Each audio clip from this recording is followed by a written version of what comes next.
चलिए very very Binu बाबू लोग, कैसे हैं आप लोग? सब लोग ठीक हैं? अंकित कुमार जी, सौरभ जी, गुड्डू लाल जी, अमित जी, पूनम जी, सुमित जी, अमित जी, सब लोग ठीक हैं। चलिए बहुत अच्छी बात है। आज का टॉपिक कल हम लोग बौद्ध धर्म और जैन धर्म का क्लियर कर लिए थे। उसके बाद मगध साम्राज्य का उत्कर्ष का भी टॉपिक क्लियर कर लिए थे। जो हसीन की चर्चा हो गई थी, हर्यक वंश, शिशुनाग वंश और नंद वंश, क्लियर था। 3 टॉपिक जिसमें बताए थे। पहला ऐतिहासिक वंश रहता तो हर्यक वंश रहता। पहला ऐतिहासिक शासक बिंबिसार। पहला अखिल भारतीय वंश रहता तो मौर्य वंश। पहला अखिल भारतीय शासक रहता तो चंद्रगुप्त मौर्य। हर्यक वंश में कुल मिलाकर 4 शासक का नाम याद करवाए थे। पहला बिंबिसार, दूसरा अजातशत्रु, तीसरा उदयन और चौथा नागदशक। आज क्वेश्चन में आया था बूस्टर वाला क्लास में, बूस्टर दिए थे आप लोग। बूस्टर देना चाहिए। अभी बूस्टर में जो भी टॉपिक चल रहा आप लोग के अकॉर्डिंग चल रहा है, आप लोग के अनुसार चल रहा है, तो ध्यान से सुनिएगा।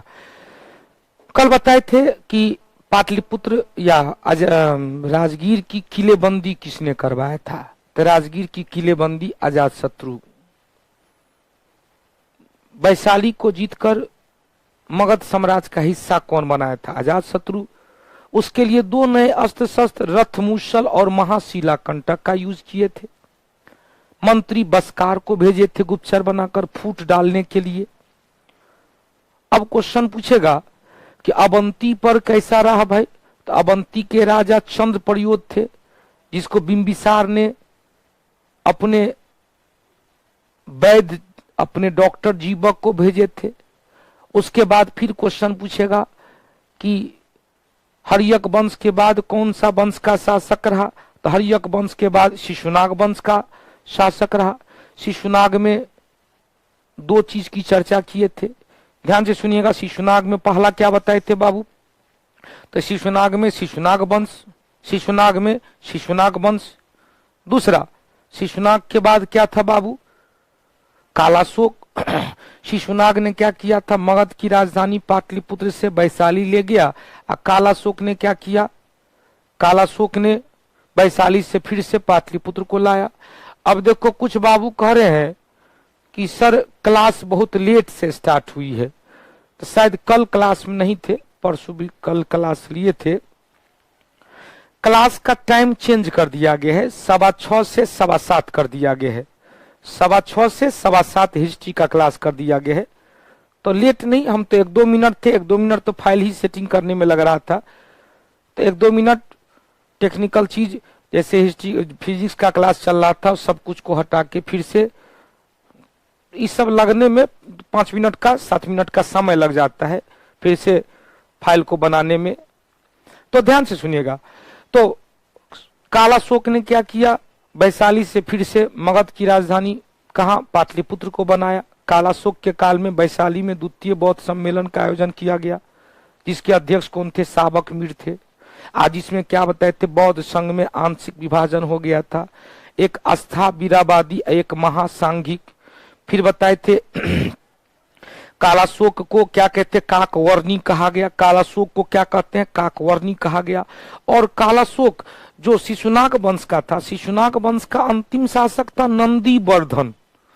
नंदीवर्धन को हटा करके, हत्या करके महापद्म नंद एक नया वंश की स्थापना किया, जिसे नंद वंश कहा गया। एक राट सर्व क्षत्रांतक, मतलब क्षत्रियों का नाश करने वाला। एक राट सर्व क्षत्रांतक की उपाधि धारण किया। कलिंग आक्रमण किया।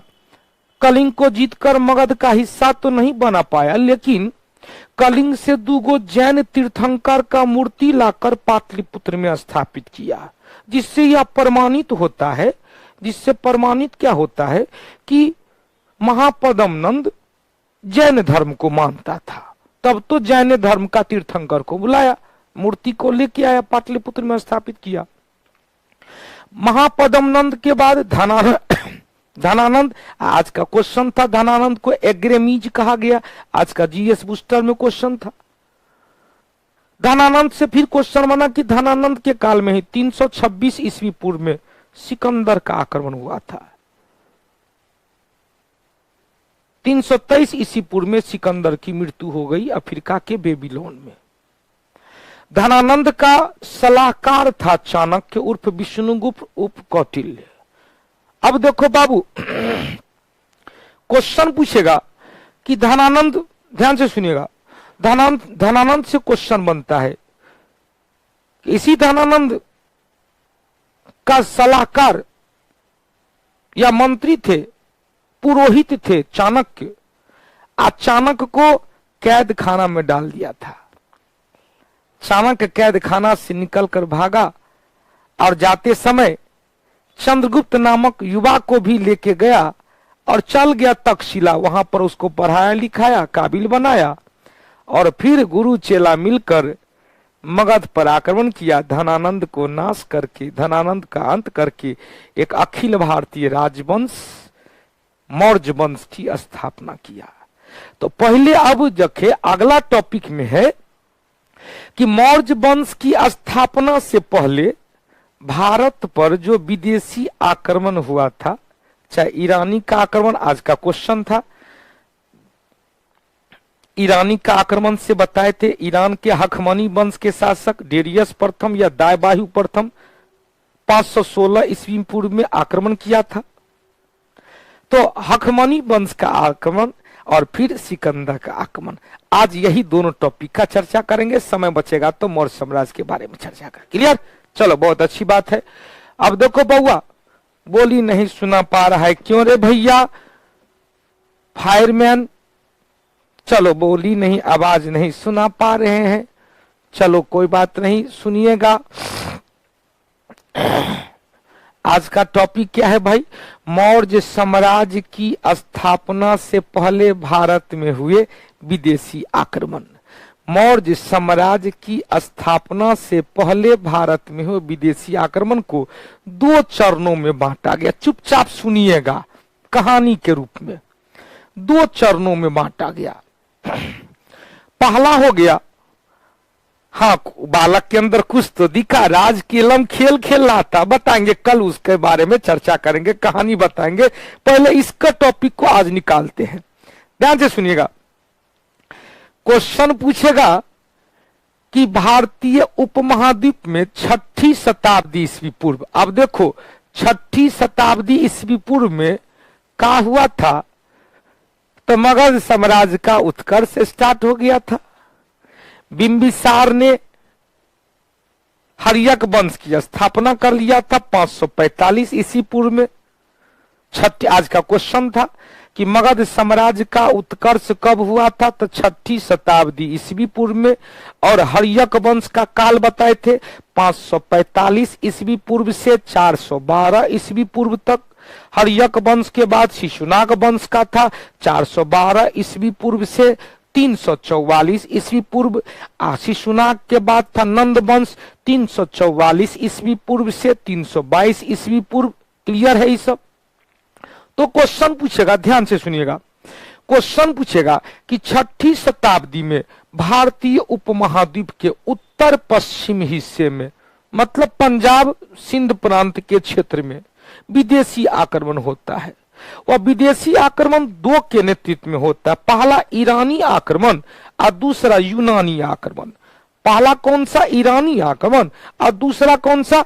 यूनानी आक्रमण। अब देखो बाबू, ईरानी आक्रमण डेरियस प्रथम, ईरान को पर्सिया कहा गया और डेरियस प्रथम उसका था। और यूनानी आक्रमण को मकदूनिया के शासक थे 4ठी शताब्दी ईस्वी पूर्व में। अब देखो बाबू, अब ध्यान से सुनिएगा, गुड्डू लाल बाबू ध्यान से सुनना बाबू। देखो, ईरानी आक्रमण को क्या कहते हैं? पर्शियन आक्रमण 6ठी शताब्दी ईस्वी पूर्व या 516 ईस्वी पूर्व में।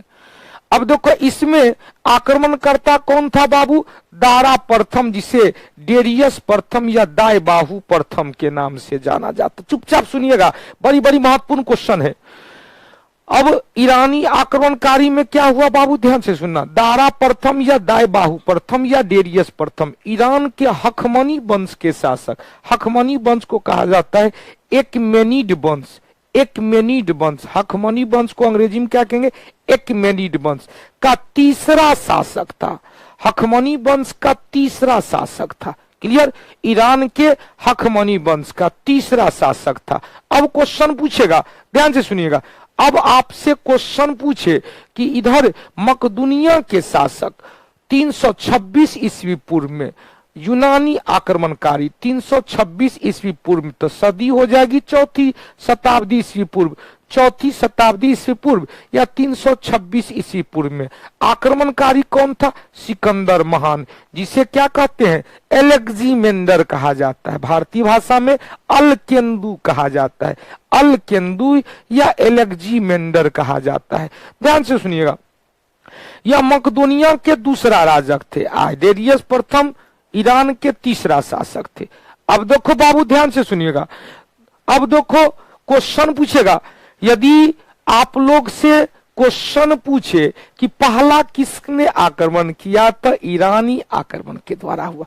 मेरे तरफ से चलेंगे नहीं बाबू, 516 नीतीश कुमार जी, 516, 522 नहीं 516, सुधार कर लीजिएगा। पुराना बुक में 522 लिखा हुआ, 516 कर लेंगे। अब देखो ध्यान से सुनना, यदि डायरेक्ट क्वेश्चन पूछेगा कि भारत पर सबसे पहला आक्रमण किसका हुआ, क्वेश्चन लेते हैं।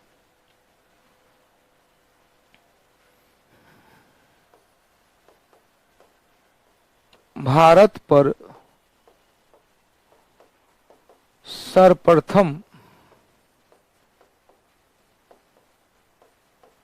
आक्रमण किया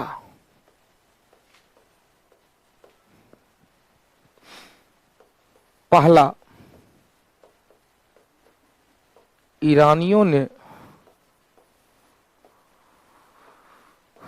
दूसरा यूनानियों ने,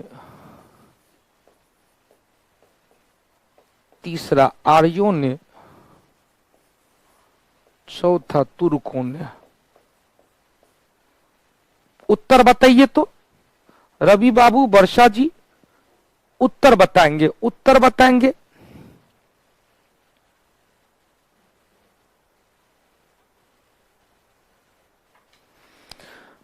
भारत को भारतीय उपमहाद्वीप क्यों कहा जाता है? क्योंकि उस समय भारत पाकिस्तान अफगानिस्तान, भारत पाकिस्तान अफगानिस्तान नेपाल या बांग्लादेश, यह सब भारत का हिस्सा था।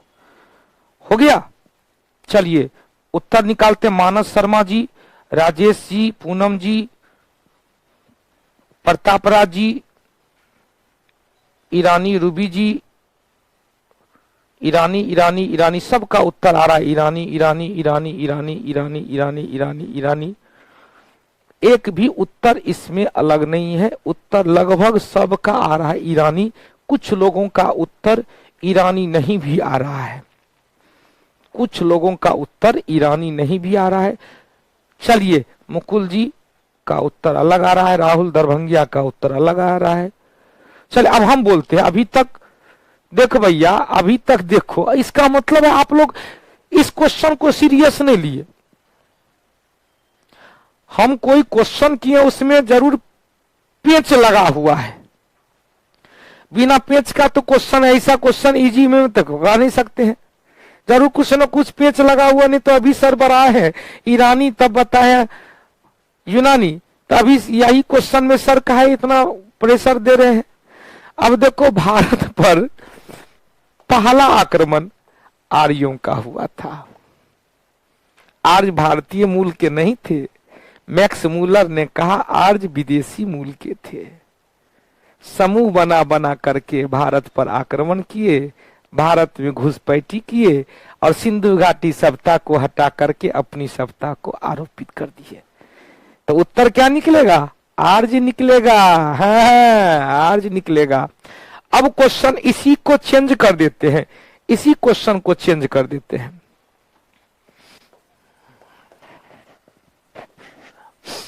मौर्य साम्राज्य की स्थापना से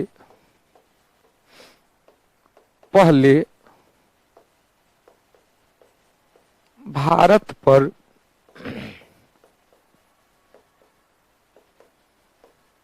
आक्रमण करने वाला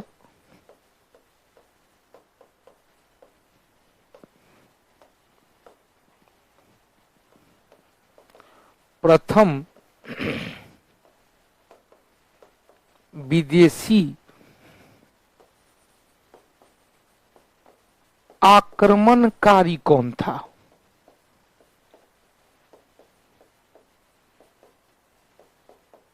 ऑप्शन देगा अरब आक्रमणकारी,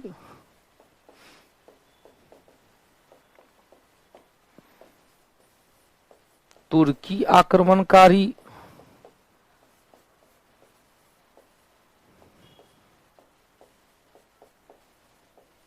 पर्शियन आक्रमणकारी,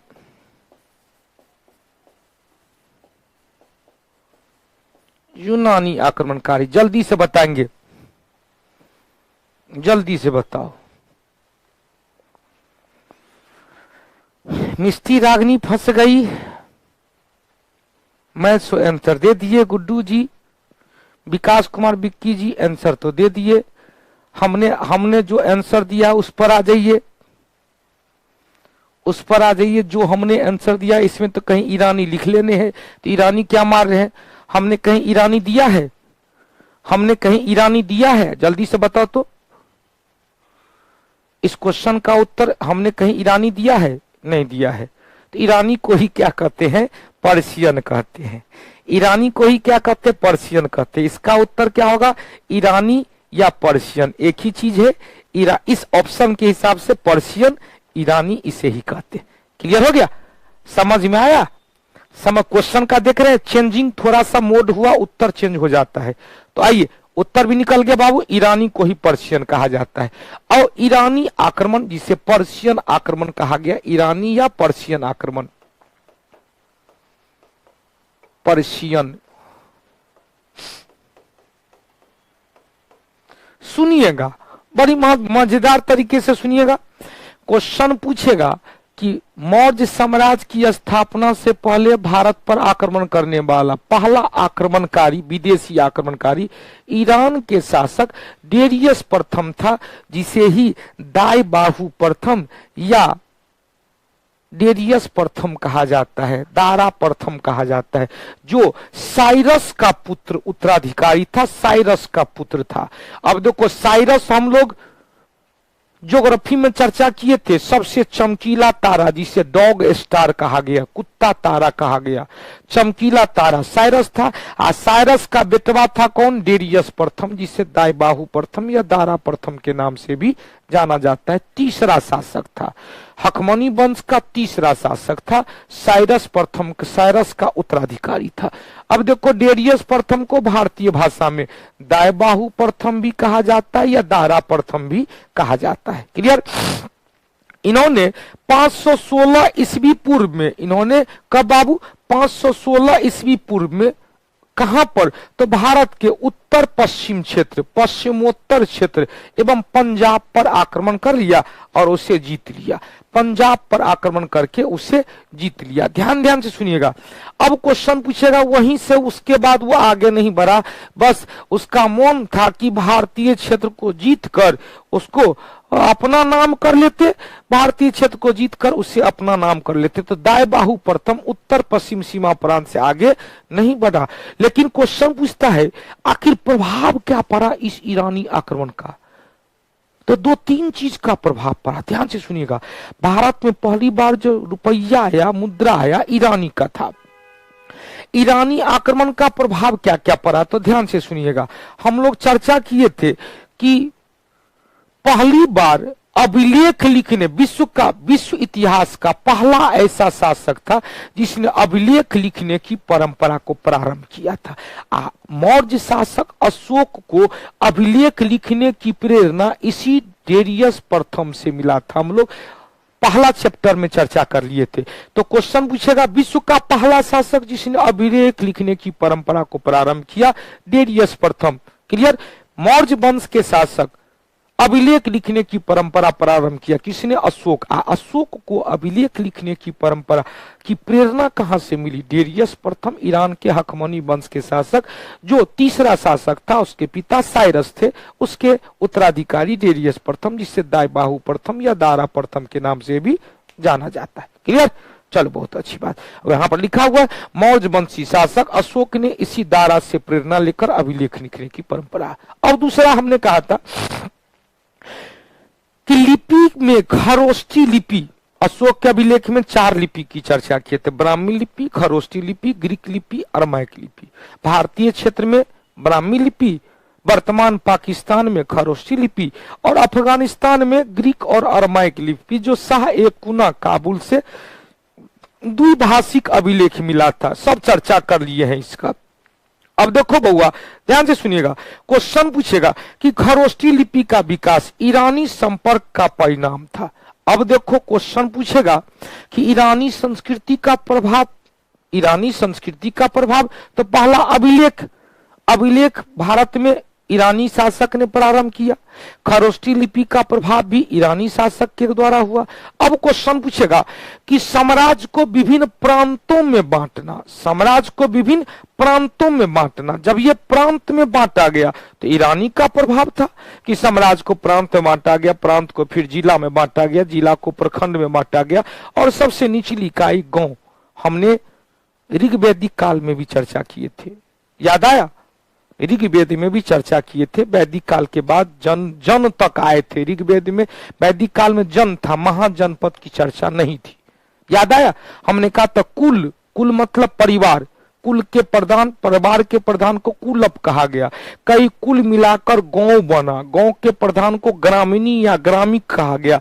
कई गांव मिलकर 20 बना, 20 के प्रधान को 20पति कहा गया।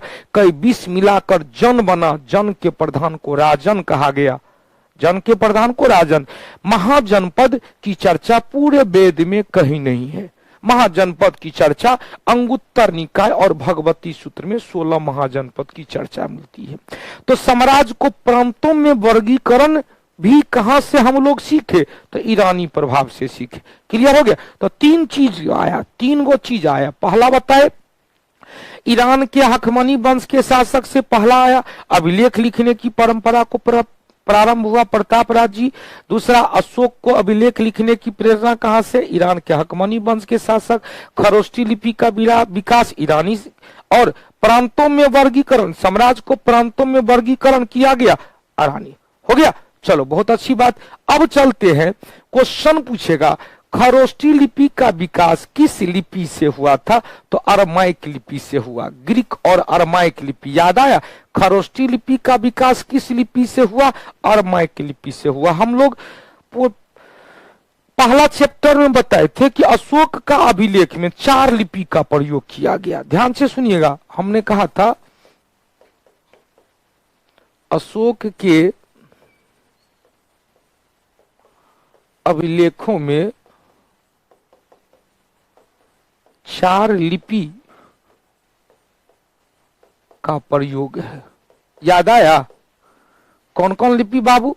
तो ब्राह्मी लिपि जो भारतीय क्षेत्र में मिला है, खरोष्ठी लिपि जो वर्तमान पाकिस्तान में मिला है, ग्रीक लिपि जिसे यूनानी कहते हैं, और अरमाइक लिपि। और इसी अरमाइक लिपि से खरोष्ठी लिपि का विकास हुआ। इसी अरमाइक से किसका विकास हुआ? खरोष्ठी लिपि का विकास हुआ। खरोष्ठी लिपि का जनक किसे कहा गया? ईरानियों को कहा गया, पर्शियन को कहा गया। क्लियर? खरोष्ठी लिपि, ध्यान से सुनिएगा, खरोष्ठी लिपि पाकिस्तान में, ब्राह्मी लिपि भारत में, वर्तमान भारत में, ग्रीक और अरमाइक कहा? अफगानिस्तान के काबुल, याद आया? काबुल, काबुल में कहा? शाह ए कुना, जिसमें दोनों का अभिलेख किया गया। अतः इसे क्या कहते? द्विभाषिक अभिलेख। याद आ गया होगा, द्विभाषिक अभिलेख। अब आपसे हम एक क्वेश्चन पूछें, जल्दी से बताओ। आप लोग से एक क्वेश्चन मैं पूछूं, जल्दी से बताए। आप लोग से एक क्वेश्चन पूछे, अब जल्दी से बताओ तो हम पूछेंगे। आप लोग से एक क्वेश्चन हम पूछते हैं। हम लोग सब टॉपिक की चर्चा कर दिए हैं। अशोक के अभिलेखों में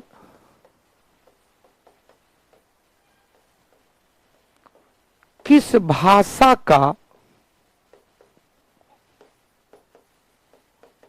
प्रयोग किया गया है? ऑप्शन है संस्कृत, दूसरा है पाली, तीसरा है प्राकृत, चौथा है हिंदी। जल्दी से बताओ, जल्दी से बाबू बताइए। एकदम मस्ती करना है, मस्ती करना है, जल्दी जल्दी बताइए। हमने दे दिया उत्तर, तो बहुत लोग का उत्तर तो फंस गया बेटवा, हमको पता है फंस गया। चल बहुत अच्छा, बहुत लोग उत्तर सही बोल रहे हैं, बहुत लोग उत्तर। गुड्डू लाल जी बहुत अच्छी बात है। गुड्डू लाल जी फट से उत्तर दे देते हैं, आज बड़ी बहुत सुंदर चीज है, इतिहास तो पकड़ में आ गया है, बहुत अच्छी बात है। मुकुल बाबू जल्दी जल्दी बताएंगे। बउआ यहाँ पर स्पीड बहुत ही अच्छा है, यहाँ पर बहुत ज्यादा स्पीड है, यहाँ पर किसी प्रकार का कठिनाई नहीं है। चलिए उत्तर निकालते हैं। अब देखो हमने कहा था, इसका मतलब आप लोग रिवीजन नहीं किए हैं। देख भैया, इतिहास एक ऐसा सब्जेक्ट है जिसमें रिवीजन करना बहुत जरूरी है, नहीं तो पता चला कि आगे आगे पढ़ते गए, पीछे का पीछा माल, पिछला माल पीछे होते चला गया। नहीं, आपको इतिहास में रिवीजन भी मांगना जरूरी है। सप्ताह में मंडे टू फ्राइडे क्लास चलता है, शनिवार रविवार को क्या करेंगे, पिछला क्लास चीज को रिवीजन कर लेंगे। मटेरियल दिया हुआ मटेरियल को एक दो बार पढ़ लेंगे, तो उसमें क्या होगा, आत्मबल बढ़ता चला जाएगा। उत्तर इसका निकलेगा प्राकृत में। हमने कहा था प्रारंभिक अभिलेख प्राकृत भाषा, बाद के अभिलेख संस्कृत भाषा। गुप्त काल में संस्कृत का प्रयोग किया गया, प्रारंभिक अभिलेख में प्राकृत का प्रयोग किया गया, बाद के अभिलेखों में संस्कृत का प्रयोग किया गया। लेकिन लिपि में ब्राह्मी लिपि भारतीय क्षेत्र में, खरोष्ठी लिपि पाकिस्तान में, और ग्रीक एवं अरमाइक कहाँ, अफगानिस्तान में। हो गया। पाली कहां से रे भैया, प्राकृत न होगा। पाली को तो कभी चर्चो नहीं किए हैं, रवि बाबू गोपालगंज नरेश, पाली में तो चर्चा भी नहीं किए। हो गया, चलो बहुत अच्छी बात है, आगे बढ़ते हैं। क्लियर हो गया। तो साम्राज्य को प्रांतों में विभाजन करने की परंपरा ईरानी संपर्क के कारण। आगे बढ़ते हैं बाबू, आगे बढ़े, चलो बहुत अच्छी बात है। ब्राह्मी लिपि होगा, अभाषा होगा प्राकृत। ब्राह्मी लिपि अभाषा क्या होगा, प्राकृत। अब चलते हैं भारत पर यूनानी आक्रमण। भारत पर यूनानी आक्रमण, यूनानी आक्रमण क्या बताए थे, सिकंदर, जिसे ही क्या कहते हैं एलेक्जीमेंडर या अलकेंदु, इसे ही क्या कहते हैं एलेक्जीमेंडर, एलेक्जीमेंडर या इसे ही कहते हैं अलकेंदु, अलकेंदु। हमने कहा या इनके पिता थे फिलिप और मकदुनिया के दूसरे शासक थे। पिता कौन थे, फिलिप। फिलिप मतलब फिलिप्स, याद रखिएगा, फिलिप्स का बल आता है, फिलिप्स का रेडियो आता है, फिलिप्स का पंखो आने लगा है, फिलिप्स का बहुत कुछ आने लगा है, तो फिलिप्स न याद करके फिलिप याद रखेंगे। चलिए, डेरियस प्रथम के बाद, डेरियस प्रथम कब, 516 में, डेरियस प्रथम के बाद भारत पर आक्रमण करने वाला दूसरा विदेशी आक्रमणकारी सिकंदर महान था। क्लियर। अब देखो बाबू ध्यान से सुनिएगा, क्वेश्चन पूछेगा कि सिकंदर एक महत्वाकांक्षी व्यक्ति था। एकदम महत्वाकांक्षी मतलब जो मन में आया सो करेंगे, और अपना लाभ की बात सोचता रहता था। पूरा मकदुनिया प्रांत, यूनान प्रांत को जीतने के पश्चात वह धीरे धीरे भारत की ओर अपना रुख किया। ध्यान से सुनिएगा, अपने पिता फिलिप से उन्होंने विश्व विजय की प्रेरणा मिली। 20 वर्ष का था, ध्यान से सुनिएगा, 20 वर्ष का था तो राजा बन गया। 20 वर्ष की अवस्था में 336 ईस्वी पूर्व में वो राजा बन गया, मकदुनिया के गद्दी पर बैठ गया, मकदुनिया के गद्दी पर बैठ गया। ध्यान से सुनिएगा, मकदुनिया के गद्दी पर बैठा। अब क्या हुआ, सिकंदर एशिया माइनर मतलब मध्य एशिया, ईरान को जीतता हुआ, वो ईरान मतलब पर्सिया, ईरान मतलब पर्सिया, वही ईरान को जीतता हुआ मध्य एशिया, एशिया माइनर ईरान को जीतता हुआ पर्सिया पहुंचा। अब यहां पर हकमनी साम्राज्य ऑलरेडी था। हकमनी साम्राज्य पर आक्रमण कर दिया और अपने समकालीन डेरियस प्रथम था, यहाँ डेरियस तृतीय हखमनी वंश के शासक डेरियस तृतीय को पराजित करके पर्सिया ईरान पर अधिकार कर लिया, उस पर फारस की खाड़ी पर अपनी प्रभुत्ता स्थापित कर लिया।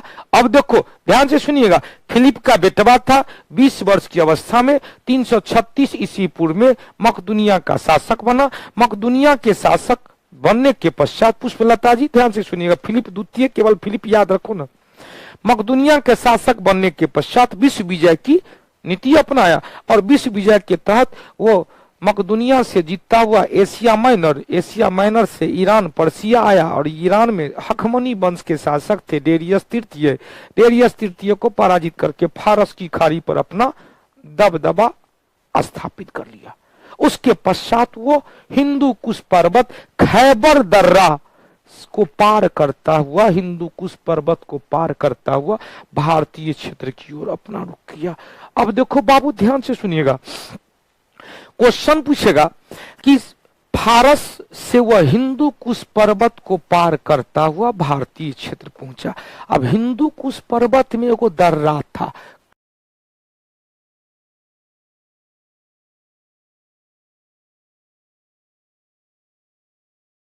और अपना प्रवेश कर गया। क्लियर।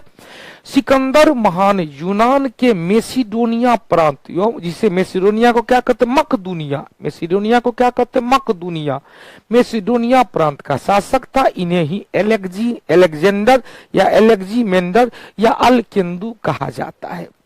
इन्होंने पूरे यूनान को जीतने के पश्चात अपना ध्यान भारत की ओर रुख किया। सबसे पहले हमने क्या कहा था, तक्षशिला का हिंदू कुश पर्वत कहाँ है, पाकिस्तान अफगानिस्तान की सीमा पर। 326 ईस्वी पूर्व में पहला जो आक्रमण किया वो तक्षशिला पर आक्रमण किया। तक्षशिला याद रखें, गांधार की राजधानी थी तक्षशिला, कंबोज की राजधानी थी हाटक। मतलब पाकिस्तान में दो ही महाजनपद था, गांधार जिसकी राजधानी तक्षशिला और कंबोज जिसकी राजधानी हाटक। तो तक्षशिला जो गांधार की राजधानी थी, यहाँ के शासक थे आम मतलब मैंगो, मैंगो भी, तक्षशिला का शासक आम भी। अब आम भी युद्ध करता हुआ वीर गति को प्राप्त तो नहीं हुआ, युद्ध में सिकंदर का डट का मुकाबला किया। सिकंदर का मुकाबला डटकर करने वाला पहला शासक हुआ आम भी। सिकंदर खुश हुआ, रे भाई ये तो हो, इसमें जान हो, सारिल बॉडी हो, स्टेनलेस स्टील हो। तो युद्ध में हार तो गया आम भी, लेकिन सिकंदर ने कहा कि तोरा हम छोड़ देंगे। सिकंदर ने कहा तोरा से हम दोस्ती करना चाहते हैं।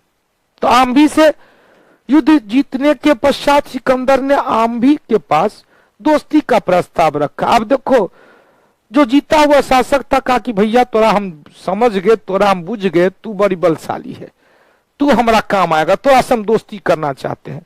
तो आम्भी ने भी सिकंदर के दोस्ती को स्वीकार कर लिया, कहा कि भैया आप जब भारतीय क्षेत्र में जाओगे, क्योंकि भारत का बारे में तो आपको पता है नहीं, तो मैं आपको दिशा निर्देश करूंगा। तो आम्भी को कहा चलो ठीक है। तो तक्षशिला, ध्यान से सुनिएगा, तक्षशिला के शासक आम्भी को पराजित किया, किंतु दोनों के बीच समझौता हो गया। आम्भी सिकंदर की अधीनता को स्वीकार कर लिया और उन्हें भारतीय क्षेत्र में आक्रमण करने में सहायता देने का वचन दिया।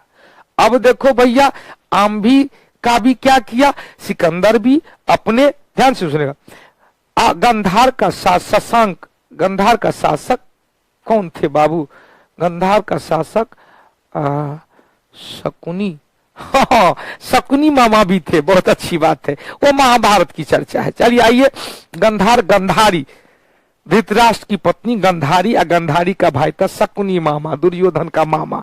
चलो आगे बढ़ते हैं। अब देखो बउआ ध्यान से सुनिएगा, आम्भी सिकंदर की अधीनता को स्वीकार कर लिया, तक्षशिला के शासक थे। सिकंदर ने भी क्या किया, तक्षशिला को दे दिया, कहा कि जाइए अपना काम कीजिए, लेकिन खबरदार हम जब जब कहेंगे तब तक हमारा साथ दीजिएगा, कोई बात नहीं।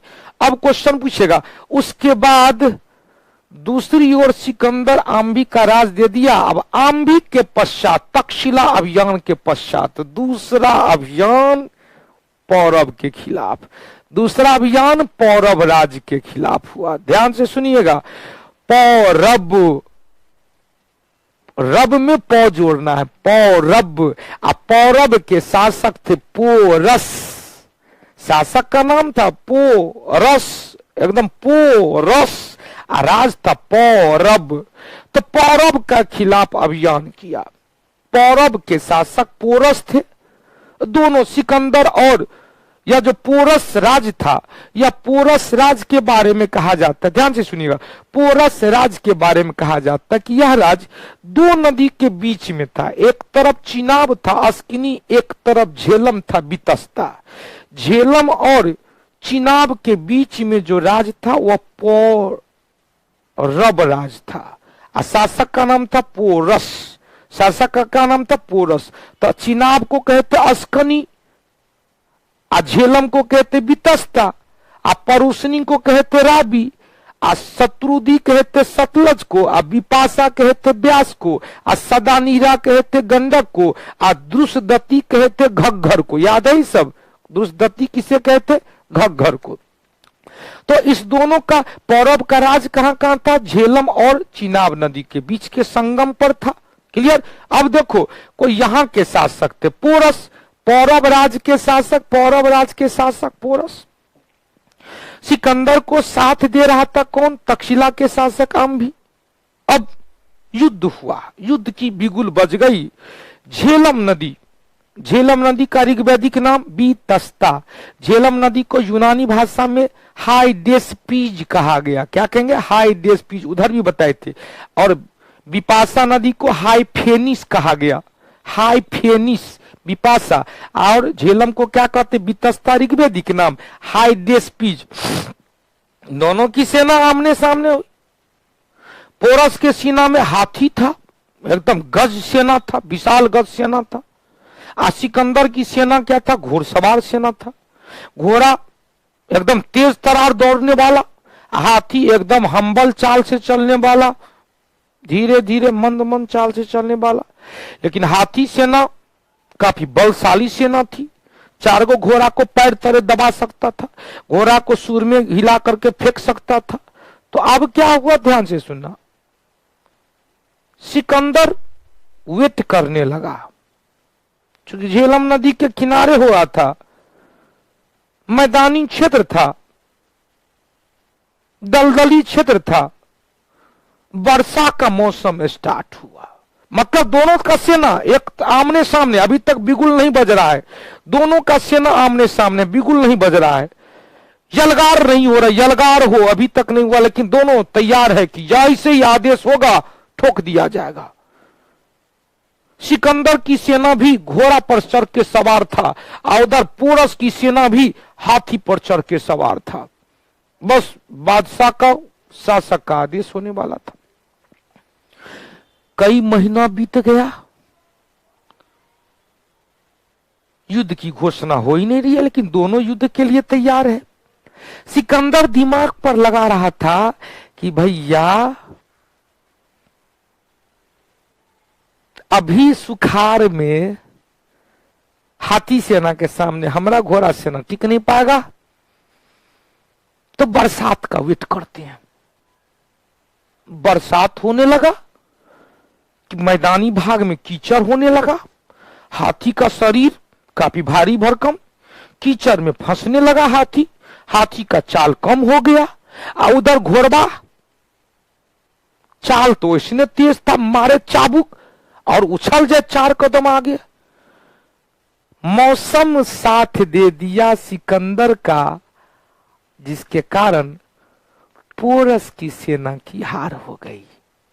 लेकिन सिकंदर मान लिया, अरे भाई ये भारतीय है, यदि मौसम मेरा साथ नहीं दिया रहता तो आज युद्ध का निर्णय कुछ और होता।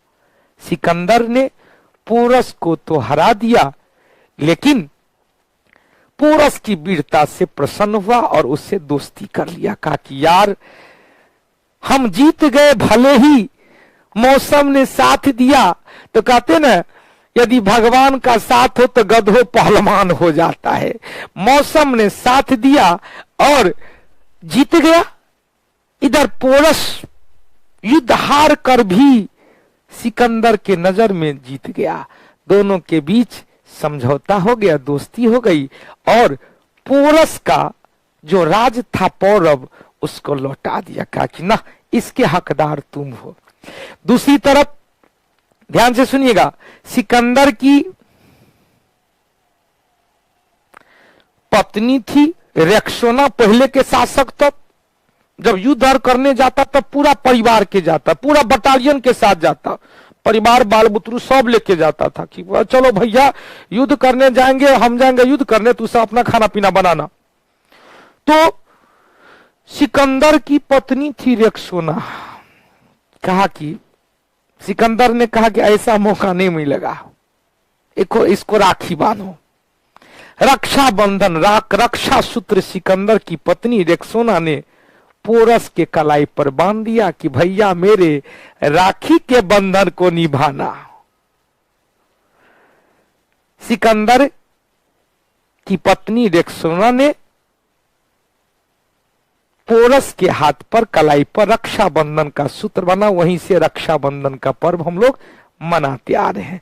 अब देखो ध्यान से सुनिएगा, सिकंदर और पोरस के बीच झेलम नदी, अब जितना बताया उसको पहले निकाल लेते हैं। सिकंदर और पोरस के बीच झेलम नदी बितस्ता नदी के किनारे युद्ध हुआ, जिसे झेलम का युद्ध या बितस्ता का युद्ध कहते हैं। नोट करके लिखा हुआ है। झेलम नदी क्या हुआ है? झेलम नदी यूनानी भाषा में हाइडेस्पीज नदी कहा जाता है, अतः हाइडेस्पीज का युद्ध भी कहा गया। पोरस की हार हुई। किसकी हार हुई? पोरस की हार हुई, किंतु पोरस की वीरता से प्रसन्न होकर सिकंदर ने उसकी राज को वापस लौटा दिया। साथ ही सिकंदर की पत्नी रेक्सोना ने पोरस के कलाई पर राखी बांध दिया। सर फिर से सोनू कुमार जी फिर से कहे रहे आरा नरेश छपरा नरेश।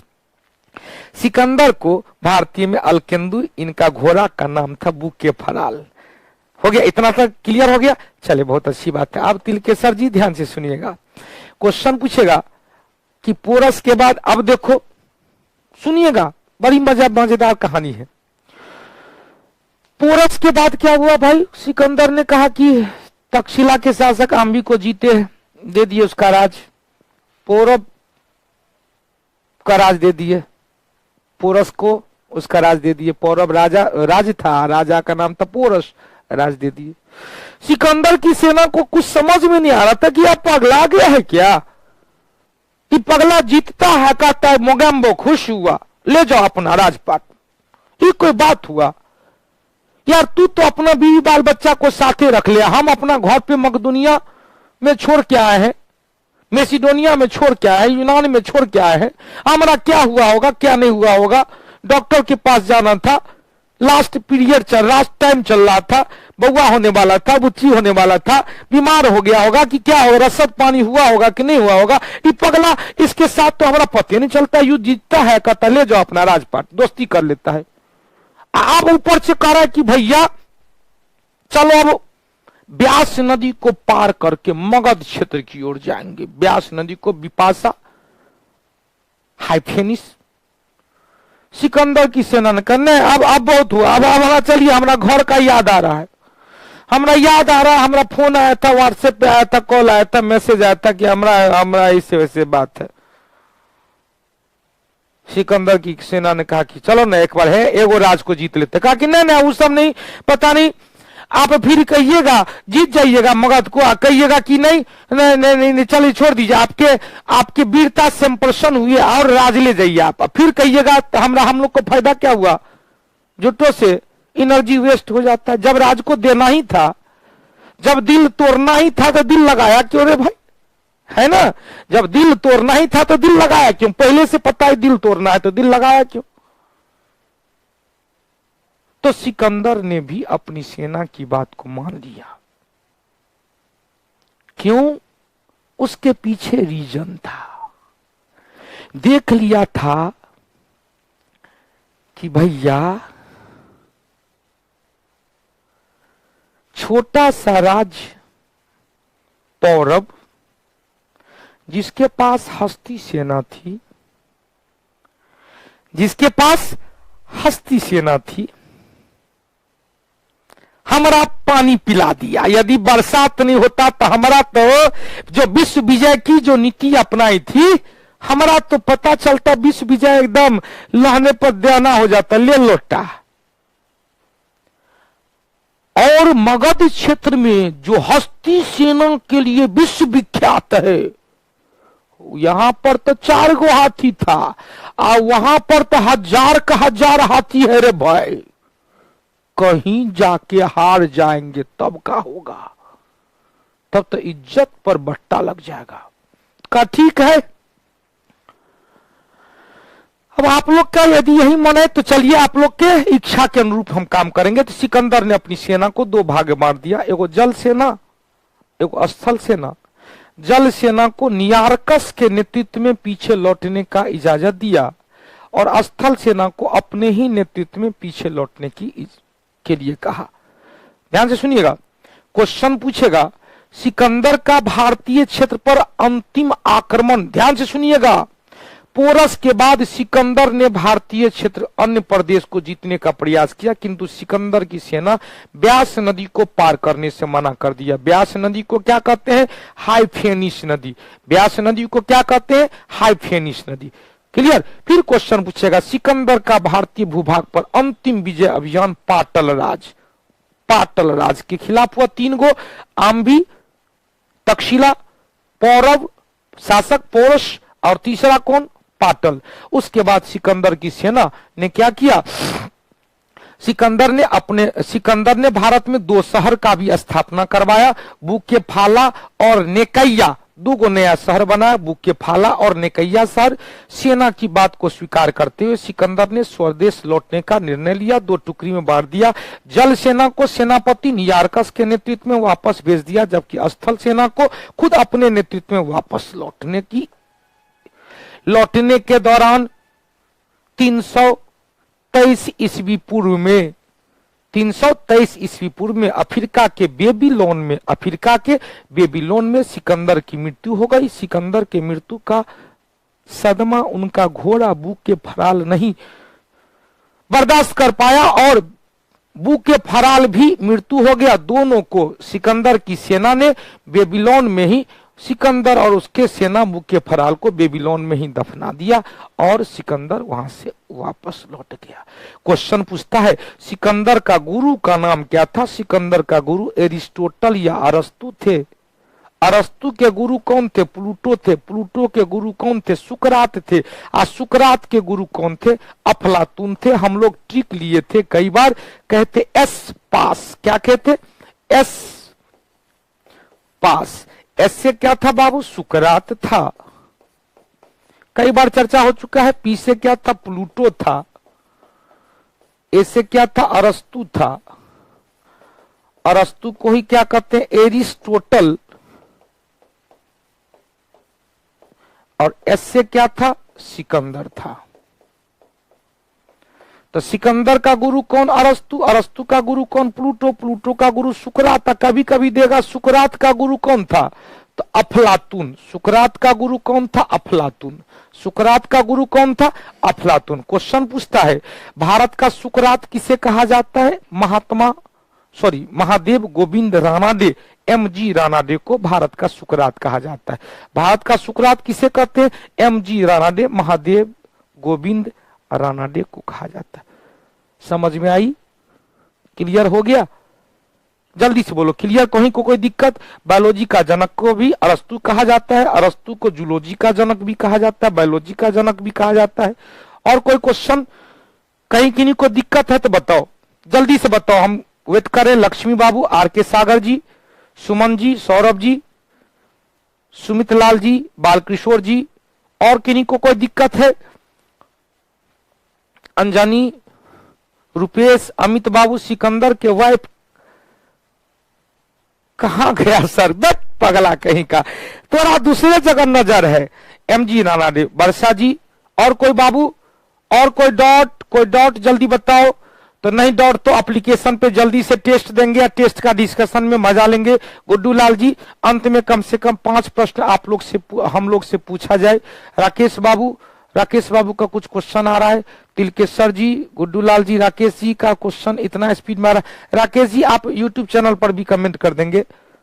गुड्डू लाल जी कोई बात नहीं। मुकुल जी, अनुपम जी, अनुपमा मधुकर, मुकेश चौधरी, चलिए कुल क्लियर है। आलोक जी, मुकुल जी, मुकेश कुमार जी, रणवीर, अयोध्या, मानस देवी, विकास कुमार, विक्की, नो प्रॉब्लम, बहुत अच्छी बात। तो ओम प्रकाश जी, प्रेम प्रकाश जी, सब लोग ठीक है। तो हम लोग कल अब विनोद बाबू, वर्षा जी, धनानंद के बारे में कल क्वेश्चन करेंगे। कल हम लोग का टॉपिक होगा, कल का टॉपिक हो जाएगा मौर्य साम्राज्य। कल का ये टॉपिक होगा मौर्य साम्राज्य। और मौर्य साम्राज्य का भी सिकंदर किस महादेश का थे, किस महादेश, तो यूनान यूरोप के थे। यूनान किसके थे, यूरोप के थे। हो गया, कोई दिक्कत नहीं है। जय माता दी, जैनेन्द्र कुमार जी, अरुण बाबू, संदीप बाबू, विनोद बाबू, अमन बाबू, चलिए बहुत अच्छी बात है।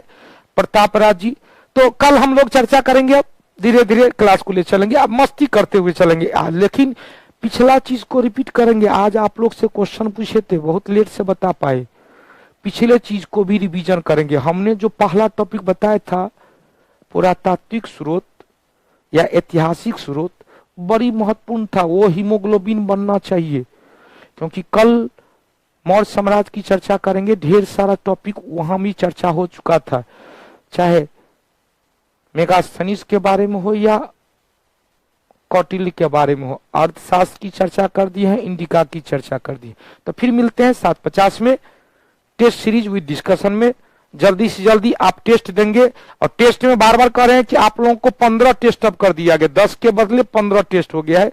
तो मजेदार तरीके से टेस्ट देंगे और टेस्ट का रिजल्ट बताएंगे।